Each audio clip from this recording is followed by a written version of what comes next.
Okay, folks, well, tonight we're going to take a look at polynomials, and the name may sound a little ominous, but it's not that bad. We're going to take a look at what it means to be a polynomial, identify them, and it's just the way we name different equations.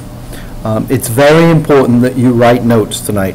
You really need to have this stuff down because it is a lot of new material that makes a little bit of sense, but you're going to have to refer to it when you're working tomorrow in class. So please take down notes so that you have something to look at tomorrow as you're working through the practice material. So let's get started. Okay, so we're talking about polynomials, but let's break the polynomial down into the very, very smallest component that it is. So a monomial is the smallest type of polynomial. And a monomial is a number or a variable or the product of a number and a variable or variables with whole number exponents. So we're going to go through all of that and make sure we really understand. So a monomial is a number. So if I write the number 5, I have a monomial.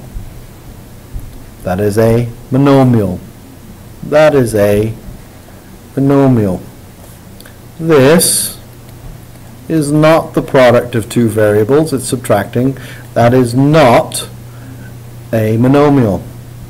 How about something like 0.3x to the third? Well, it's a number, a variable or a product of a number. 0.3 is a number, and a product of the variable with a whole number exponent. 3 is a whole number exponent. Negative 2x is the product of a number and a variable. 6xy is another example of a monomial. How about 4x to the negative 2?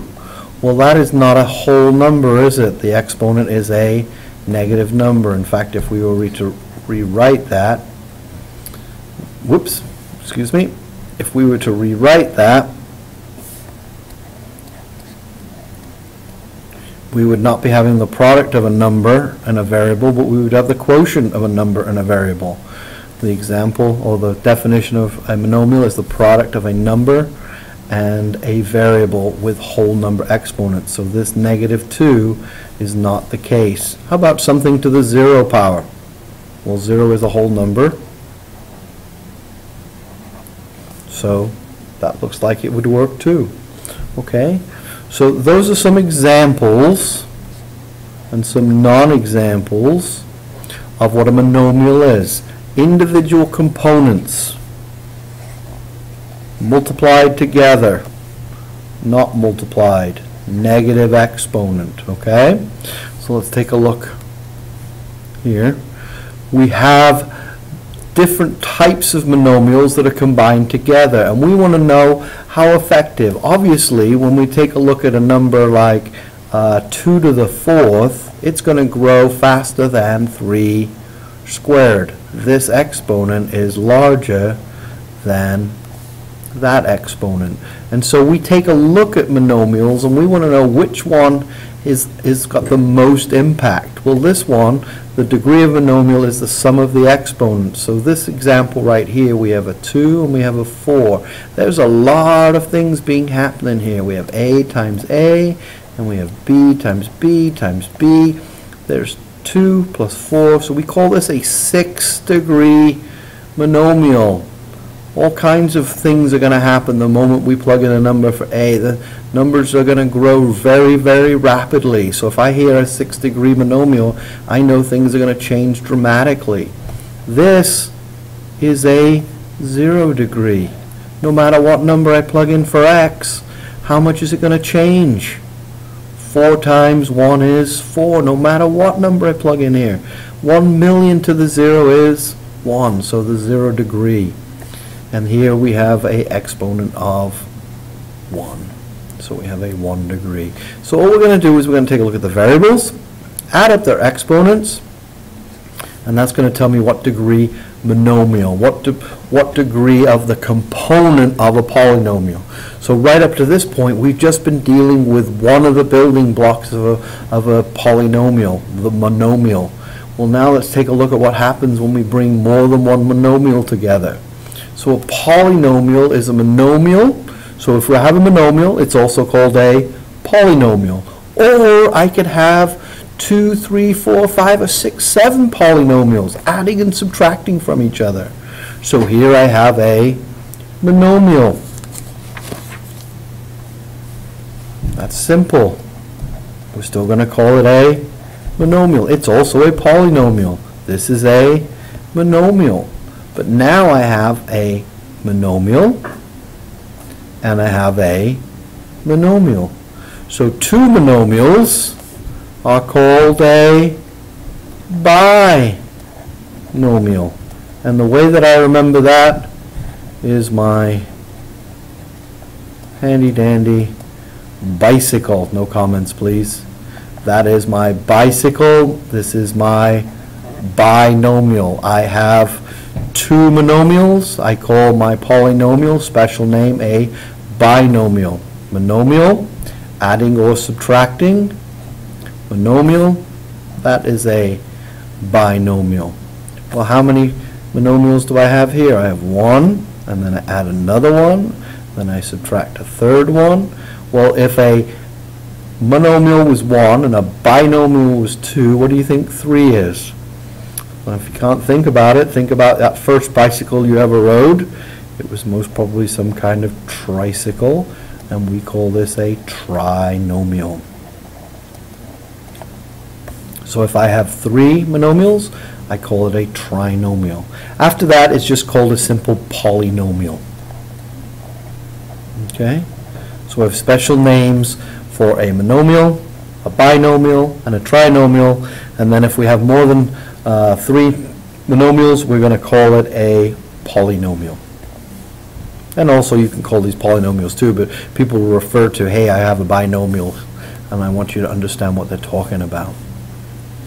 Okay, now we have degrees of the polynomial. And what do we mean by the degree of the polynomial? Well, the degree of the polynomial says that we obviously have two things being added together here, but which one is going to have the greatest impact? Which of these is going to have the biggest impact? Well, this one, this monomial is a 1, and this one is a 1 and a 1. So this monomial is a 2. So we say that this polynomial is a second degree polynomial. This monomial is a 4 degree. This monomial is a 2 degree. Which one's going to have the greatest impact? This one. So that we say that this polynomial is a 4 degree polynomial. This monomial has a 1, this one has a 5. Which one's going to have the greatest impact? This monomial. So we say that it's a 5th degree polynomial.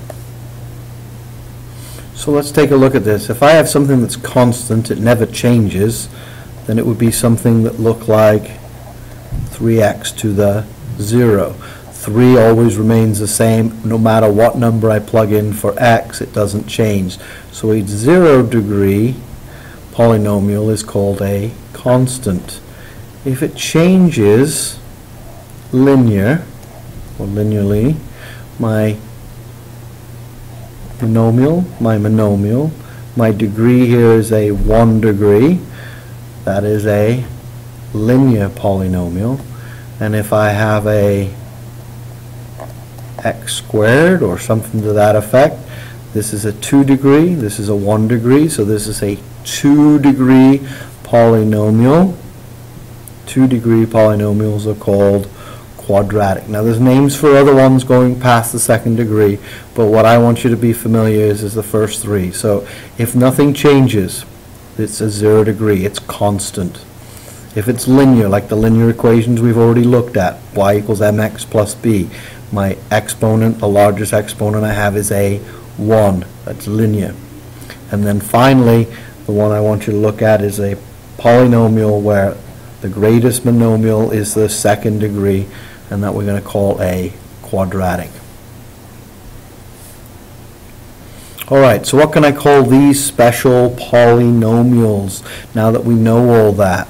Well, This is a what degree? It's a first degree, so it's a linear first degree. And how many monomials do I have? I have 2, so it's a linear binomial. Okay. I have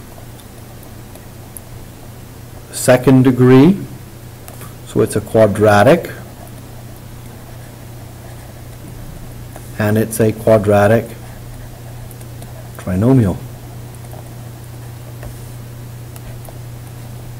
3 degree, looks like it's a cubic, and I'm just showing this as an example. I don't expect you to know cubic. Cubic, how many monomials? 2. Binomial. Okay, so we were able to build the names, and we'll have plenty of practice on that tomorrow, but I just want to have you get that in your notes. We're almost done here. A couple more slides and we're done. Finally, or second to last, we have a standard form of polynomials. Sometimes they're going to write it and they don't put it in order, and we want to know what's the order we put it in. Well, we're just going to take the highest degree monomial and write it first. We're going to take the next highest degree monomial, second degree, and write it second. The next one, and the next one. So which of these monomials is the highest degree? This one. So we're going to y to the 5th plus y to the 3rd plus 4y. Getting back to this, what degree polynomial is this? 3 degree. What degree polynomial is this? 5th degree. Okay, we're going to rewrite this. Which one is the greatest? Well, this is 2 plus 1 is 3. This is 1 plus 5 is 6, and this is 7. So it's a 7 degree polynomial. We're going to put it in order.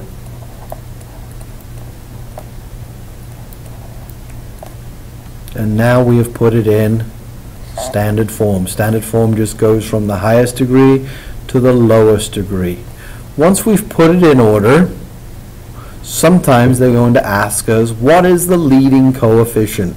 Well, obviously all these numbers in front of the variables are called coefficients, but the leading coefficient is the coefficient which is in the lead. Okay, it goes in front of the highest degree. So this leading coefficient is a 5. Which one is in the lead of this standard form? Well, the -7 is at the front, so the leading coefficient is -7. We're going to have plenty of time to practice tomorrow, but I really want to make sure your notes are ready. You have them with you tomorrow, that you're able to look at this. There is no practice video, so I'll see you tomorrow. Bye-bye.